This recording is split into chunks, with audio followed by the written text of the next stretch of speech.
குளு குளுன்னு காத்து வீசுது. உங்கள் சத்யாவில் குளு குளு ஏசி ஆஃபர். நாடும் வீடும் நலம் பெற SKM Poorna rice brand oil. ஜாதகம் அப்படிங்கிற ஒரு விஷயம் இருக்கு. ஜாதகம், ஜோதிடம், இதுக்கும் இப்ப நம்ம ஒரு விஷயத்த பிரசன்னம் மூலமா கண்டுபிடிக்கிறோம், தெரிஞ்சுக்கிறோம் அப்படிங்கிறதுக்கும் என்ன மாதிரியான வித்தியாசம் இருக்கு? பையனா பறக்குதுங்க, மாடு கண்ணு திடீர்னு ஏதாவது ஆயிட்டே இருக்கு. இதெல்லாம் ரிப்பீட்டடா நடக்கும். ஒரு சினாரியோவா அவங்களால தவிர்த்துட்டே போக முடியாது. அப்ப அவர்கள் ஒரு கேள்வியில இருப்பாங்க. ஜாதகத்தை தாண்டிய அமானுஷ்யமான நிகழ்வுகள் எனக்கு இருக்கா, என்னோட குலதெய்வம் கட்டப்பட்டிருக்கா. வீட்டில் போய் பார்க்கும்போது அதுக்கு பேர் அஷ்டமங்கல பிரசன்னம்னு பேர். 8 விதமான மங்கள பொருட்களை அவங்கள கொண்டு வர சொல்லி அதை வச்சு அந்த வீட்டில் இருக்கக்கூடிய பிரசன்ன கர்த்தாவினுடைய கேள்விகளுக்கு தகுந்த மாதிரியான பதில் அளிக்கிறது. இது பிரசன்ன கர்த்தானா இப்ப நான் என்ன பண்ணிட்டு இருக்கேன்னு ஒருத்தர் கேட்கிறாரு. அப்ப அதை நம்ம ஜாமக்கோல் மூலமா சொல்லலாம். நான் பண்ணலாமா வேணாமா, இந்த மாதிரி எஸ்ஆர்னோ. நீங்க சூரியன் கீழே இறங்கினதுக்கு அப்புறம் பார்க்க கூடாதுன்னு சொல்லுது சாஸ்திரம். அதே நேரத்துல வெற்றிலை பிரசன்னத்தை பொறுத்தளவு ஒரு தெய்வஞன் உறங்கி கொண்டிருந்தால் கூட அவருடைய வீட்டு கதவை தட்டி நீங்க ஐயா எனக்கு எப்ப கல்யாணம் ஆகும், எனக்கு எப்ப குழந்தை பிறக்கும், குழந்தை இருக்கா இல்லையா, எனக்கு பிரச்சனை இருக்கா, நீங்க எந்த நேரம் வரீங்களோ அந்த நேரம் தான் ரொம்ப முக்கியம். நீங்க அஷ்டமி நவமி இந்த நாட்கள்ல வரும்போது நான் உங்கள்கிட்ட கேட்டிருக்கேன், தீராத பிரச்சனைகள், கோர்ட்டு கேஸ் வம்பு வழக்குல இருக்கிறவங்க, தீராத நாள்பட்ட வியாதிகள்ல இருக்கவங்க தான் அவங்களுக்கான அந்த சொந்த வீடு கனவு அப்படிங்கிறது எப்ப நிறைவேறும்? உங்களுடைய மனதில் நினைத்து கொண்டிருக்கக்கூடிய அந்த நண்பருடைய பெயர் நீங்க சொல்ல வேண்டாம். இப்ப நம்ம பார்க்குற நேரத்துக்கு ரிஷபத்துல உதய லக்னம் ஓடிட்டு இருக்கு. மாந்தி இன்னைக்கு மேஷத்துல இருக்கு. ஏன்னா பிரசன்னத்தை பொறுத்தளவு இந்த மாந்திங்கிறது ரொம்ப இம்பார்ட்டண்டா இருக்குமா. எப்பயுமே ஆரூடத்திற்கு குரு தொடர்பு இருக்கான்னு பார்க்கணும். அப்படி இருந்தா நீங்க கேட்கக்கூடிய ஜாதகருக்கு ஒரு தெய்வத்தினுடைய அருள்ங்கிறது அவருக்கு இருக்கு அப்படிங்கிறது உண்மை. ஏன் அப்படின்னா ஐபிசி பக்தி நேயர்கள் அனைவருக்கும் அன்பு வணக்கம். இன்னைக்கு நம்ம கூட பிரசன்னம் சார்ந்த நிறைய தகவல்களை பகிர்ந்து கொள்வதற்காக திருப்பூரிலிருந்து பிரசன்ன ஜோதிடர் மீனாட்சி தேவி மேம் நம்ம கூட இணைந்திருக்கிறார்கள். மேம் வணக்கம். வணக்கம் கவ்யா. பொதுவாக நம்ம நேர்காணல் தூங்குறதுக்கு முன்னாடி நம்ம உங்ககிட்ட பேசிட்டு இருக்கும்பொழுது சோழி பிரசனம் எப்படி இருக்கும் மேம், எப்படி பார்ப்பீங்க அப்படிங்கிற விஷயத்த கேட்டிருந்தோம். இதுக்கு ஏன் கவலைப்படுறீங்க, நான் எடுத்துட்டு வந்தே காட்டினேன் அப்படின்னு சொல்லி இன்னைக்கு ரொம்ப அழகா எங்களுக்காக இதை லைவா காட்டுறது எங்களுக்கு உள்ளபடியே ரொம்ப சந்தோஷம். அதுக்கு உங்களுக்கு இந்த நேரத்தில் ஐபிசி பக்தி நேயர்கள் சார்பாக ஒரு மனமார்ந்த நன்றியை சொல்லிக்கிறோம். நன்றி மேம். ஜாதகம் அப்படிங்கிற ஒரு விஷயம் இருக்கு. ஜாதகம், ஜோதிடம், இதுக்கும் இப்ப நம்ம ஒரு விஷயத்த பிரசன்னம் மூலமா கண்டுபிடிக்கிறோம், தெரிஞ்சுக்கிறோம் அப்படிங்கிறதுக்கும் என்ன மாதிரியான வித்தியாசம் இருக்கு? பொதுவா ஜாதகங்களை பொறுத்தளவு பாத்தீங்கன்னா அது இன்னைக்கு என்ன கோச்சாரம் ஓடிட்டு இருக்கோ அதோட ஒரு பிக்சர். நீங்க பிறக்கும்போது என்ன கோச்சாரம் அதுதான் உங்க ஜனன ஜாதகம். அப்புறம் இப்ப என்ன கோச்சாரம் போயிட்டு இருக்கு, தசாபுத்தி என்ன, அதன் அடிப்படையில உங்க கேள்விகள் இருக்கும். ஆனா சில ஜாதகங்கள்ல விடையே காண முடியாத கேள்விகள் இருக்கும். இப்போ உதாரணத்திற்கு ஒரு சினாரியோ ஒரு ஃபேமிலியில தொடர்ச்சியா நடந்துட்டு இருக்கும். வெறும் பொம்பளை பிள்ளைங்களா பிறக்குதுங்க, பையனா பிறக்குதுங்க, மாடு கண்ணு திடீர்னு ஏதாவது ஆயிட்டே இருக்கு. இதெல்லாம் ரிப்பீட்டடா நடக்கும். ஒரு சினாரியோவா அவங்களால தவிர்த்துட்டே போக முடியாது. அப்ப அவர்கள் ஒரு கேள்வியில இருப்பாங்க. ஜாதகத்தை தாண்டிய அமானுஷ்யமான நிகழ்வுகள் எனக்கு இருக்கா, என்னோட குலதெய்வம் கட்டப்பட்டிருக்கா, எனக்கு குலதெய்வம் யாருன்னே தெரியல, அப்பா அம்மா பிரிஞ்சிருந்தாங்க அதனால நாங்க ஃபாலோ பண்ணவே இல்லை. இப்ப இதெல்லாம் பாத்தீங்கன்னா ஜாதகத்தை தாண்டிய கேள்விகளாக இருக்கும். அப்ப இந்த பிரசன்னம் அவர்களுக்கு 100% கை கொடுக்கக்கூடிய ஒரு சாஸ்திரமா இருக்கும். பொதுவா இந்த பிரசன்னம், இந்த சோழி பிரசன்னம் அப்படிங்கிறது எப்படி பார்ப்பீங்க, இதுல இருந்து எப்படி பலன் சொல்லுவீங்க மேம்? பொதுவா இந்த சோழி பிரசன்னத்தை பொறுத்தளவு நிறைய முறைகள் இருக்கு. அதாவது நம்ம இப்ப இங்க பார்த்துட்டு இருக்கோம், இப்ப ஸ்டுடியோல பார்த்துட்டு இருக்கோம்னா இதுக்கு பேர் தற்காலிக பிரசன்னம்னு பேரு. தற்காலிக பிரசன்னம்னா உங்களோட கேள்வி என்ன, அதுக்கு என்னோட பதில் இந்த சோழி மூலமா உங்களுக்கு நான் பதில் சொல்லுவேன். இதுக்கு 2 விஷயம் முக்கியம். என்ன அப்படின்னா உங்களுடைய இஷ்டதெய்வ குலதெய்வ அனுகிரகம், என்னுடைய இஷ்டதெய்வ குலதெய்வ அனுகிரகம். இதுல நான் பேச போற விஷயங்கள் உங்களுக்கு அதுல முன்னாடி வரும். ஏன்னா எப்பயுமே சோழி பிரசன்னத்தை பொறுத்தளவு நிறைய நம்பிக்கை சார்ந்த விஷயங்கள் அப்படிங்கிறதுனால என்னுடைய ஒரு ஆறாவை நான் எப்பயுமே இந்த தெய்வத்தினுடைய ஒரு கையில சமர்ப்பிச்சுட்டு எந்த ஒரு பிரசன்ன கர்த்தாவா இருந்தாலுமே சொல்லி அதுக்கு அவங்களுக்கு பேர் தெய்வஜ்ஞன்னு சொல்லுவோம். தெய்வஜ்ஞன்னா என்ன, தெய்வத்துக்கு அடுத்து நீங்க தான் ஒரு வழிகாட்ட போறீங்க. ஏன்னா நீங்க உங்களோட வாழ்க்கையே என்ன பண்ண போறீங்க, அடுத்த முடிவு என்னன்னு சொல்லிட்டு எங்கள்கிட்ட தான் கேட்குறீங்க. அப்போ அதற்குண்டான நிறைய விஷயங்களை கரெக்டாக ஃபாலோ பண்ணி உங்களுக்கு நாங்கள் சொல்லணும். அப்படிங்கிறதுனால இந்த இடத்துல என்னுடைய இஷ்டதெய்வ குலதெய்வத்தினுடைய அனுகிரகம், உங்களுடைய இஷ்டதெய்வ குலதெய்வத்தினுடைய அனுகிரகம் ரொம்ப முக்கியமானதாக இருக்கும். அதே போல் இந்த பிரசனத்தினுடைய ஒரு டைம் லிமிட்டும் நாங்கள் கொடுத்துருவோம். இந்த லிமிட்டுங்க, இதுக்குள்ளே நீங்கள் இந்த மாதிரி பண்ணிக்கலாங்க அப்படிங்கிற மாதிரி விஷயத்த சொல்லலாம். ஜாதகம் எப்படி பார்க்குறீங்களோ அதே மாதிரி தான் பிரசன்னத்தில். என்ன பாரம்பரிய ஜோதிஷத்தில் பட்சத்தில் 5ஆம் இடம் குலதெய்வம்னு சொல்லுவோம், இங்கே 4ஆம் இடத்தை குலதெய்வமாக சொல்லுவோம். அதே மெத்தடு தான்.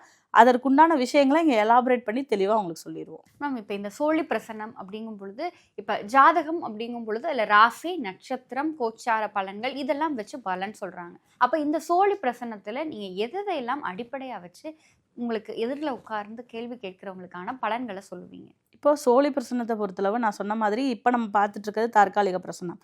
இதே நிறைய பேருக்கு வந்து அவங்க ஒரு செய்தொழிலில் ஒரு இடத்துல இருப்பாங்க, இதில் என்ன பொருள் வந்தாலும் ஸ்டாக் ஆகிட்டே இருக்குது, விற்க மாட்டேங்குது, எங்கள் இடத்துக்கு வாங்க, வந்து பாருங்க அப்படின்னு சொல்லுவாங்க. சில வீடுகளில் அமானுஷ்யமான விஷயங்கள் நடக்குது, எங்கள் வீட்டுக்கு வந்து பாருங்க. அப்போ அந்த வீட்டில் போய் பார்க்கும்போது அதுக்கு பேர் அஷ்டமங்கல பிரசன்னம்னு பேர். 8 விதமான மங்கள பொருட்களை அவங்கள கொண்டு வர சொல்லி அதை வச்சு அந்த வீட்டில் இருக்கக்கூடிய பிரசன்ன கர்த்தாவினுடைய கேள்விகளுக்கு தகுந்த மாதிரியான பதில் அளிக்கிறது. இது வந்து பிரசன்ன கர்த்தானா இப்போ நம்ம ஒரு ஆள் மட்டும் போக மாட்டோம், அந்த இடத்துல பூஜை பண்ணுறவங்களும் போவாங்க.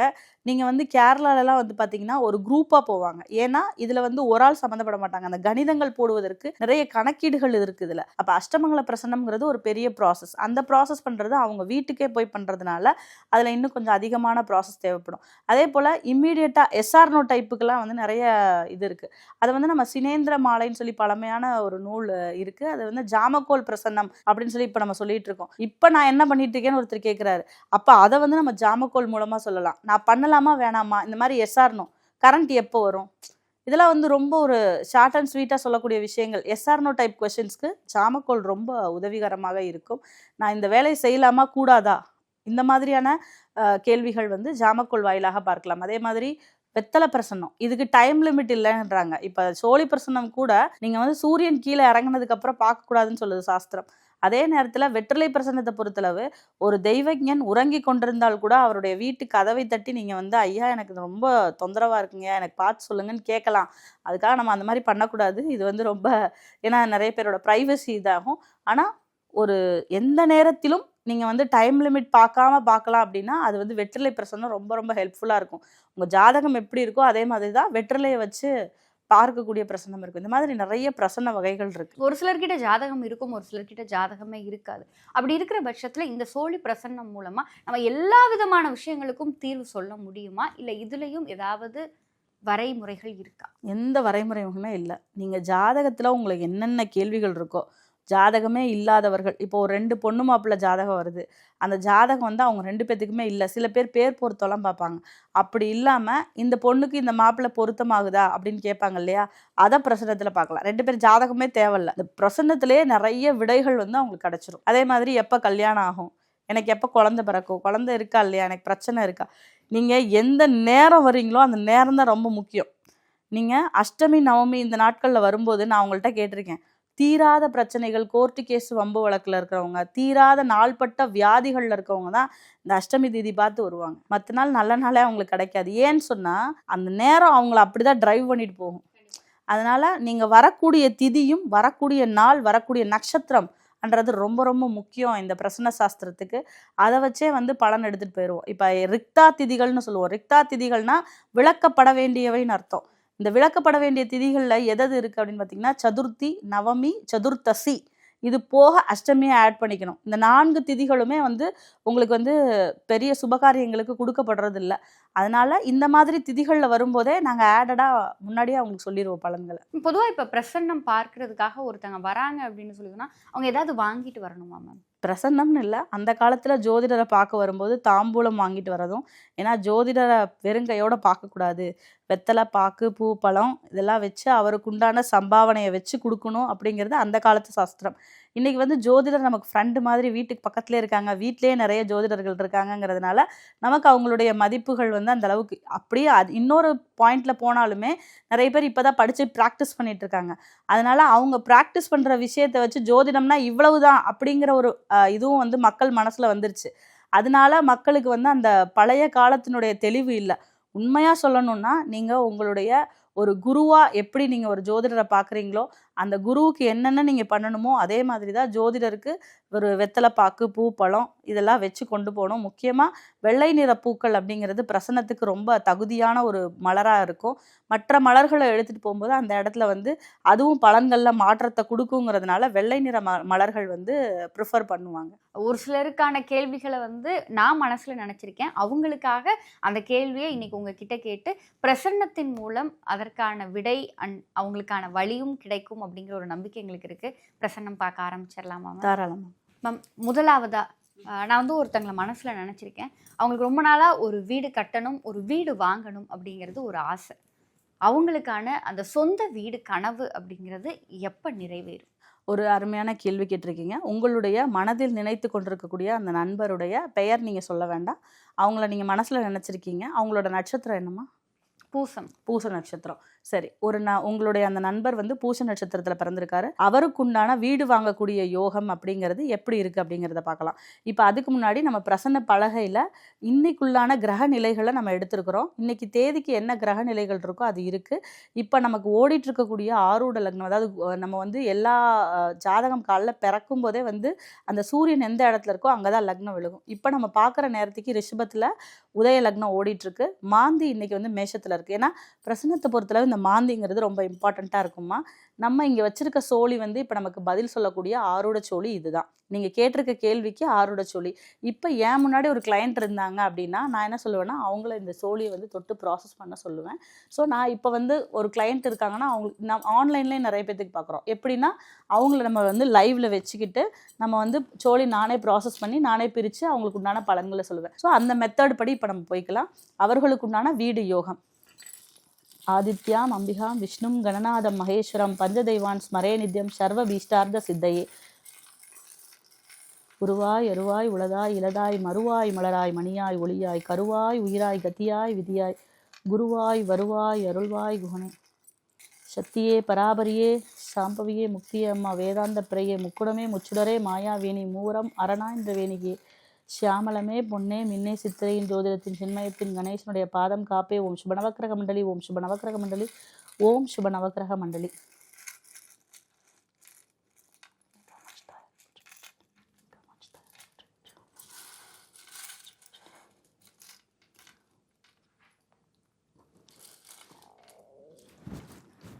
இப்போ நீங்கள் வேற ஒருத்தருக்காக கேட்டிருக்கீங்க. நீங்களும் உங்கள் இஷ்ட தெய்வ குலதெய்வத்தை வேண்டிக்கங்க. மனதார வேண்டிக் கொண்டு அவர்களுக்கு உண்டான ஒரு நல்ல பலனை வந்து நம்ம பார்க்க போகிறோம். இப்போ நான் இங்கே 3 பிரிவாக பிரிச்சிருக்கிறேன். இதில் வந்து 108 சோழிகள் அடக்கம். எப்பயுமே சோழினா மகாலட்சுமி. அப்போ சாட்சாத் ஏதோ ஒரு தெய்வம் வந்து நமக்கு இப்போ பேச போகுது.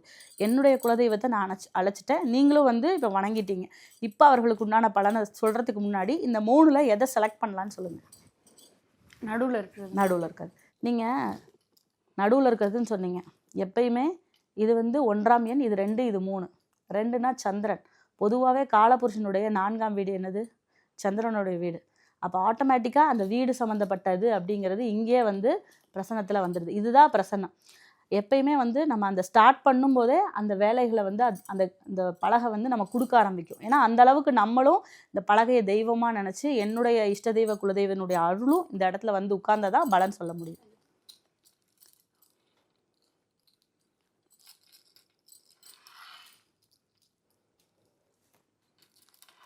எதற்காக இப்படி பிரிக்கிறோன்னா அப்போ தான் நம்மளால் இந்த ஆரூடம் என்னவா வருது அப்படிங்கிறத நம்மளால் சொல்ல முடியும். இதில் மொத்தமாக இருக்கிற அத்தனை சோழியையும் எடுத்து அடுக்கணும். ஆமாம், இல்லை இந்த 2வது இதை மட்டும் இப்போ நம்ம 3ஆக பிரிச்சிருக்கிறோம். இந்த பகுதியில் ஒரு பகுதியை நீங்கள் செலக்ட் பண்ணியிருக்கீங்க. நீங்கள் நேரில் இருந்தீங்கனாலும் நான் அதை தான் உங்களை வந்து பிரிக்க சொல்லிடுவேன். பிரித்து நீங்கள் செலக்ட் பண்ணுற விஷயத்தை வந்து நம்ம எடுத்து ஆரூடமாக பார்ப்போம். இப்போ மற்ற இதுலலாம் 4 நாளாக இருக்குது, ஒன்றில் மட்டும் 1 மட்டுமே இருக்குமா? ஆமாம், அதுதான் ஆரூடம் கணக்கு. இப்போது இதில் வந்து எத்தனை இருக்குங்கிறத நாங்கள் கணக்கு போட்டு ஆரூடத்தை ஃபிக்ஸ் பண்ணுவோம். இப்போ ஆரூடம் வந்து சிம்மமாக வந்திருக்கு நமக்கு. ஓகேங்களா? அப்போ சிம்மமாக வந்திருக்கு அப்படின்னு சொல்லும்போது இந்த சிம்ம ராசியில் இன்றைக்கி வந்து கேது வந்து உட்கார்ந்துருக்கிறார். நீங்கள் வந்து என்ன கேட்டிங்கன்னா வீடு அமைப்பை பற்றி கேட்டிருக்கீங்க. அப்போ வீடு அமைப்பை பற்றி கேட்கும்போது வீடுன்னு சொல்லக்கூடிய சிம்ம ராசி இப்போ உங்களுக்கு வந்து ஆரூடம், அவரோட ஜாதகம் என்ன வேணா இருக்கட்டும், உங்களுடைய நண்பருடைய ஜாதகம், நீங்கள் அவர் வந்து பூச நட்சத்திரம்னு சொன்னீங்க. சிம்ம ராசியில் தற்போது கேது உட்கார்ந்துருக்கிறாரு. அந்த சிம்ம ஆரூடமாக வந்திருக்கிறது. இந்த ஆரூடத்திற்கு 4ஆம் இடம், இது ஒரு முக்கியம். எப்பயுமே ஆரூடத்திற்கு குரு தொடர்பு இருக்கான்னு பார்க்கணும். அப்படி இருந்தால் நீங்கள் கேட்கக்கூடிய ஜாதகருக்கு ஒரு தெய்வத்தினுடைய அருள்ங்கிறது அவருக்கு இருக்குது அப்படிங்கிறது உண்மை. ஏன் அப்படின்னா 4ஆம் இடம் செவ்வாயினுடைய வீடாக வருது. அவர் கடகராசி பூச நட்சத்திரம்னு சொன்னீங்க. அவர் கண்டிப்பாக முருக வழிபாட்டில் இருப்பார். அவருக்கு 11ஆம் இடத்துல குரு அப்படிங்கிற கிரகம், அதாவது ஆரூடத்துக்கு 11ல் குரு இருக்குது அப்படின்னா இவங்க குடும்பத்தில் ஒரு தெய்வம் இவரை காத்துக்கிட்டு இருக்கு அப்படிங்கிற விஷயம் இருக்கு. அடுத்து நீங்க கேட்ட கேள்வியான 4ஆம் இடம் வீடு சம்பந்தப்பட்ட கேள்வி கேட்டிருக்கு. அப்ப ஆரூடத்திற்கு 4ஆம் இடமான விருச்சிக வீடு, அந்த அதிபதி அந்த வீட்டுக்கு 4ல் போய் உட்கார்ந்துருக்காரு. ஆனா அஸ்தமனம் அடைஞ்சிருக்கிறாரு. அஸ்தமனம்னா என்ன அப்படின்னு பார்த்தீங்கன்னா சூரியனோட மிக நெருக்கத்தில் இருக்கக்கூடிய கிரகங்கள் தன்னுடைய வலிமையை இழந்துரும். அப்படின்னா இப்போதைக்கு அவருக்கு அந்த வாங்கக்கூடிய தகுதி என்பது கொஞ்சம் குறைவாக இருக்குது. அப்போ எப்பங்க வரும் அப்படின்னு பார்த்தீங்கன்னா செவ்வாய்ங்கிறதெல்லாம் பார்த்தீங்கன்னா மாத கிரகங்கள் தான். அப்போ இவர் அந்த செவ்வாய் மூமெண்ட் ஆகி போகிறத வச்சு நம்ம அவங்களுக்கு உண்டான பலனை கொடுத்துடலாம். நிச்சயமாக இவங்களுக்கு வேற என்ன தடைகள் இருக்குது, ஆரூடத்திலே கேது இருக்குது. அப்போ பித்தூர் சம்மந்தப்பட்ட தடைகள் அந்த குடும்பத்தில் இருக்குது. அதை அவர் நிவர்த்தி பண்ணுறதன் மூலமாக வரும் நாட்களில் இன்னும் ஒரு 6 மாத காலத்துக்கு அப்புறம் இந்த தடை விலகிறோம். அவர் அதுக்கப்புறம் ப்ராசஸ் பண்ணிக்கலாம் அப்படிங்கிறது அவருக்கு உண்டான பிரசனமாக வருது. இது நான் ரொம்ப ஷார்ட் அண்ட் ஸ்வீட்டாக சொல்லியிருக்கேன். இன்னும் நம்ம இதை இன்னும் எலாபரேட் பண்ணோன்னா இன்னும் நிறைய பலன்களை நம்மளால் அதிசயிக்கத்தக்க நிறைய விஷயங்கள் சொல்ல முடியும். இவங்க வீடு எப்படி இருக்குது, இவங்க வீட்டுக்கு போகிற வழியில் என்ன இருக்கும். ஏன்னா அந்த 4ஆம் இடம்ங்கிறது உங்களோட வீடை குறிக்கும். அப்போ வீட்டை குறிக்கக்கூடிய அந்த 4ஆம் இடத்துல செவ்வாய் அங்கே சேர்ந்துருக்குன்னா அங்கே சூரியன் சேர்ந்துருக்கு. எல்லாமே ஆரூடத்தை பார்க்குது. இவர் கண்டிப்பாக ஒரு அரசு அமைப்பு இருக்கக்கூடிய ஒரு அரசு பில்டிங் இருக்கக்கூடிய இடத்துல தான் இப்போ அவர் வசிச்சுக்கிட்டு இருப்பார். பக்கத்தில் அந்த மாதிரி அரசு குறிக்கக்கூடிய இடங்கள் அவங்க வீட்டுக்கிட்டே இருக்கும். அந்த சூழ்நிலை தான் இவருக்கு இருக்க முடியும். கேது அப்படின்னு சொன்னால் கேதுங்கிறது நூல்கள், கேதுங்கிறது புக் ஷாப்பு, ஒரு நல்ல ஒரு ஆலயத்து முன்னாடி இருக்கக்கூடிய கடைகள், இதெல்லாம் கேதுவை குறிக்கும். அப்போ அந்த சிம்மராசி கும்பராசி இது ரெண்டுமே மீட் ஆகிறதுனால நல்ல ஒரு அரசு இருக்கக்கூடிய, அதாவது அரசு எந்திரம், அரசு இப்போ உதாரணத்துக்கு நம்ம என்ன சொல்லலாம்னா சட்டசபைக்கு பக்கத்தில் இருக்கிறாங்க. இந்த மாதிரியான ஒரு சூழ்நிலை தான் நீங்கள் சொல்லக்கூடிய ஜாதகர் இருக்க முடியும். தொடர்ந்து பேசுனீங்கல்ல மேம், நீங்கள் பேசின விஷயமும் அந்த பிரசன்னத்தை கையாண்ட விதமுமே உங்களுக்கு இதில் எவ்வளவு அனுபவம் இருக்குது, எத்தனை பேருக்கு நீங்கள் பார்த்து சொல்லியிருக்கீங்க அப்படிங்கிற அந்த உங்களுடைய அந்த முதிர்ச்சியை காட்டுது. அப்படிங்கும்போது ரொம்ப சந்தோஷம். அவங்களுக்கு இப்போதைக்கு சில தடைகள் இருக்குது. 6 மாதத்துக்கு அப்புறம் அவங்க எதிர்பார்த்த மாதிரியான வீட்டை அவங்க கட்டுவாங்க அப்படிங்கிறத ரொம்ப தெளிவாக சொன்னீங்க. ரொம்ப நன்றி மேம். பூமேவு சண்முக விலாசமும் மீராறு புருவமும் கிரீடமுடியும் பொட்டு நுதலும் கனக குண்டலமும் அருள் மாறி பொழியும் ஈராறு விழியும் மாமேவு செம்பவள வாய்மந்த காசமும் மாலையணியும் கழுத்தும் வாகு கேயூரமும் ஈராறு புயமும் கையும் வடிவேலும் அபயகரமும் குளு குளுன்னு காத்து வீசுது. உங்கள் சத்யாவில் குளு குளு ஏசி ஆஃபர். நாடும் வீடும் நலம் பெற SKM Poorna rice brand oil.